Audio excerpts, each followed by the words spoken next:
part of not being so great at swimming is fear of the ocean. It's not all just eating shrimp and fresh fish on boats. It's also looking down and seeing what's underneath you and thinking, oh my God, what happens if this boat capsizes? To overcome some of those things, I've been able to swim off the Amalfi Coast. I've been able to snorkel off some reefs in Fiji. Admittedly, there was a pool noodle involved with the swimming off the Amalfi Coast, and there was a life jacket when I was snorkeling off the reef, but those were big steps for me. My fear is fear of heights, and it was newly discovered when my kids and I went to Santa Cruz, and they kind of got close to a cliff, and they said, "Mom, come and look." And so as I was walking there, I got a little nervous in the stomach, and I couldn't go further than maybe 15 feet before the cliff, or at least, you know, kind of close to it to kind of see a little bit down. And so the only way I could do that is if I crawled. So I actually crawled to the location where they were at just to kind of take a quick look, like just a little bit over the cliff, and then I just went back as quick as I could.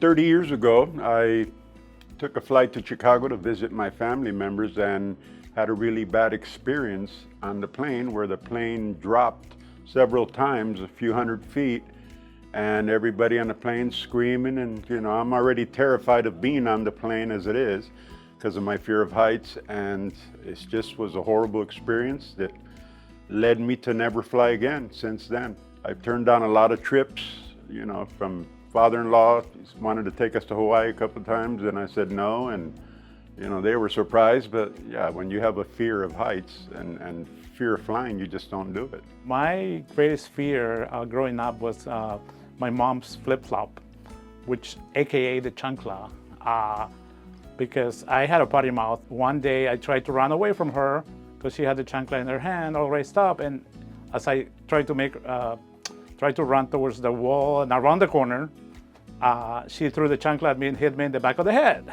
with it. And it's funny now, I don't have any grudges. I mean, we talked about it and we laugh about it. So when if I'm using foul language now, I get a little bit of PTSD, and I remember the chancla flying behind me and hitting me in the back of the head. So recently I realized that I'm afraid of the roller coasters. I went to Great America with my son a few days ago, and we were in line for the Demon. And I've never been on this ride before. The last time I rode a roller coaster was over 15 years ago. So I didn't know that I was afraid until we got to the front of the line. I started to feel a little bit nervous. I started to feel this anxiety.